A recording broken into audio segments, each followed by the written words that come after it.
We have on organ, when he's not performing surgery, used to play for the St. Louis Browns, Mr. Dan Wall.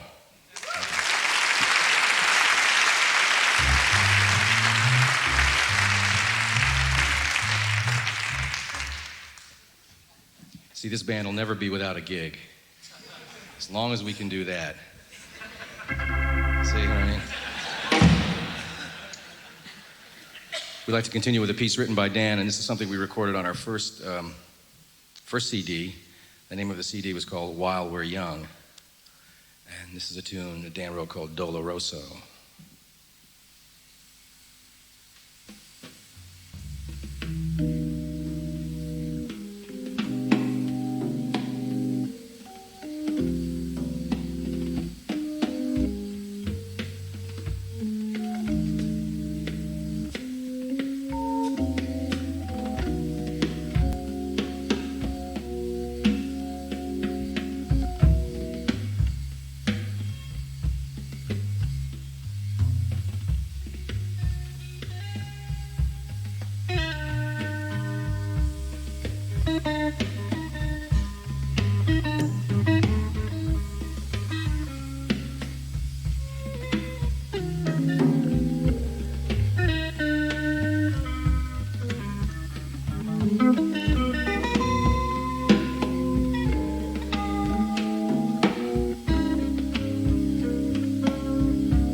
Nussbaum on drums.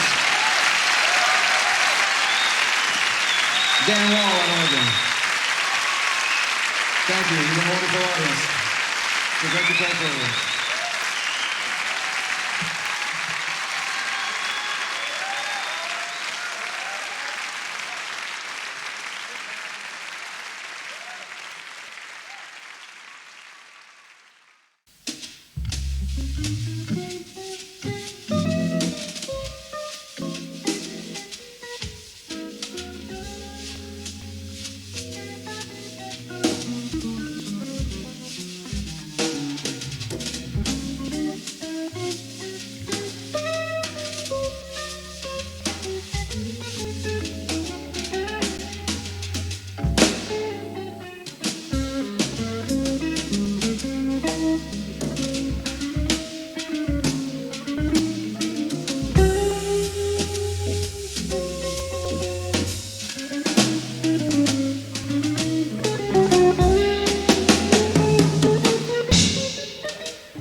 Before the concert, I took the opportunity to talk to American guitarist John Abercrombie about his trio and its music. I began by putting it to him that the Hammond was not an instrument generally connected with his record label, ECM. My first recording for them was a record called Timeless, which was with Jan Hammer, the Czech musician, who played, and he played almost exclusively Hammond organ on this record, with a little bit of synthesizer. It was one of the early recordings for him with the Moog, mini Moog synthesizer. But other than that, yeah, you're right. There hasn't been much Hammond organ. Also, the Hammond organ has pretty much been associated with a more blues-based kind of music. That's something that never quite found its way into the ECM stable. Right. Although if you listen carefully, you can hear blues being played, but it's not something that was encouraged by the label. You actually began your career in an organ trio, didn't you, with Johnny Hammond in Boston? Yeah, it was Johnny Hammond Smith, and it's the reason he called himself Hammond, other than the fact that he played an organ, was at the time, this was the late 60s, there was a guitarist named Johnny Smith, who was white, and didn't play anything like that. And then, of course, there was Jimmy Smith, who played the organ. Right. So Johnny Smith, the organ player, so as not to get himself confused, stuck the Hammond in the middle, and also kind of stuck and became his trademark. So that was really my first professional gig playing jazz, and we played 7 nights a week and a matinee on Sunday, and it was a trio format. So I began a lot of my early music experiences were in trio formats. I used to have jam sessions with a friend of mine who was a bass player and a drummer. And we get together and play in trio, for the most part. I listened to Bill Evans' trio. I was always listening to trios, playing in trios, and then when I had the gig with Johnny Hammond Smith in organ trio, I just became very aware that the trio was a great opportunity to play a lot, It's kind of a selfish environment in a way. I mean, let's put it this way, it's a way where all members of a trio can really get to participate. You don't have to wait your turn. Even when I'm not soloing or being in the real forefront, I'm always like accompanying, I'm doing something, so I'm more busy. But the sound of an organ trio is very different from, say, your other trio, say the Gateway trio. Absolutely, yeah. It's totally different. It's the organ trio to me is a special thing because, well, the way we play, it still has some of that intimacy and interplay of a bass drums trio, because Dan Wall, the organist, doesn't play in a steady, constant 4/4 walking bass line fashion that a lot of organ players play in. He breaks it up a lot rhythmically, just like Dave Hollandwood on the bass, or Mark Johnson, or a really fine bass player. So it leaves a lot more room for me to kind of weave around and interact, and the same for Adam Nussbaum. It gives us more room. But when we want that sort of four on the floor feeling, as you'd call it, it's there. I mean, he can provide that. So it's kind of, the organ trio is kind of for me, it's a combination of having a great part of the bass drums trio, and to have that kind of space, and then also has the fullness and the intensity of a real organ trio, which you can't really get in just bass drums trio with guitar, because you're missing the chordal accompaniment. And when you have that kind of the sound, the sort of big pillowy sound of a Hammond organ up underneath the guitar, it's just it's a fantastic combination. I've always thought it was just a marriage.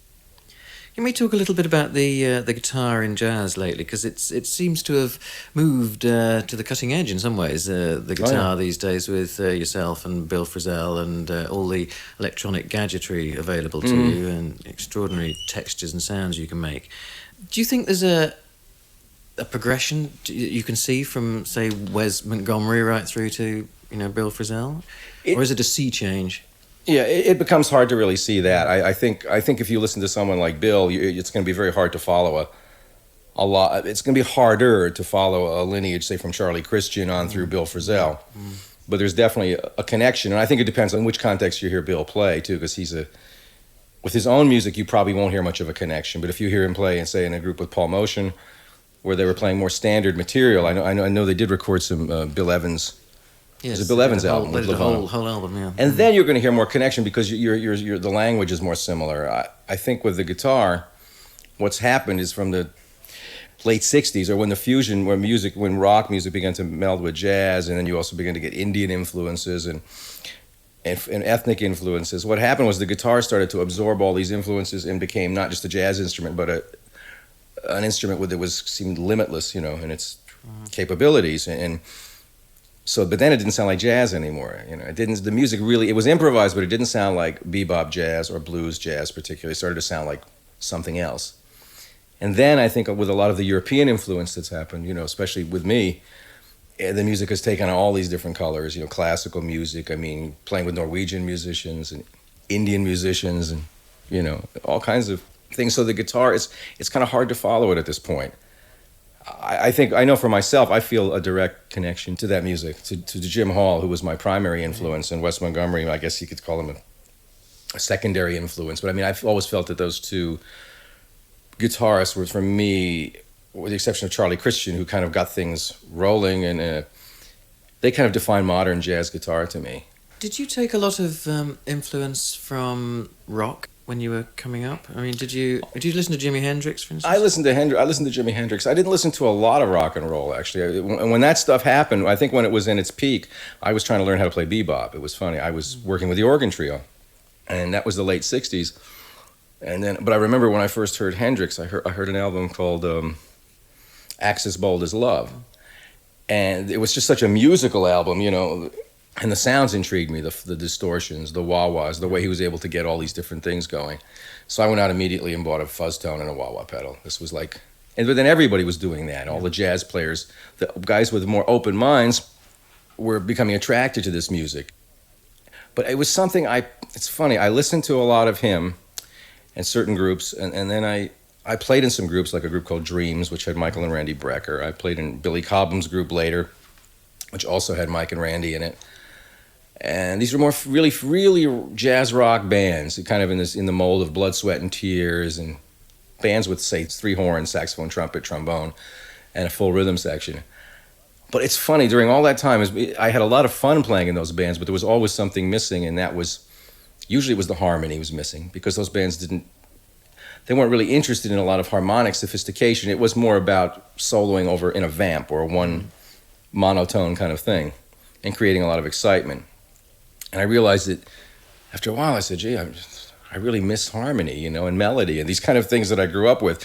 So I began to realize that the good rock that I liked had great melodies and maybe not real sophisticated harmonies, but great melodies and beautiful solos. And some of the fusion music became very athletic to me. And I found myself playing this sort of athletic music that didn't really suit me somehow. So I just stopped, and I went and got involved with Jack DeJohnette at the time, who was... I kind of thank him for saving me from the sea of fusion a little bit, you know. And with him, I began to play more of a freestyle jazz, but also deal with, you know, songs with harmony. And we played, and with rock music. So we were covering like a larger spectrum, and I found that was more satisfying for me than just playing the one thing.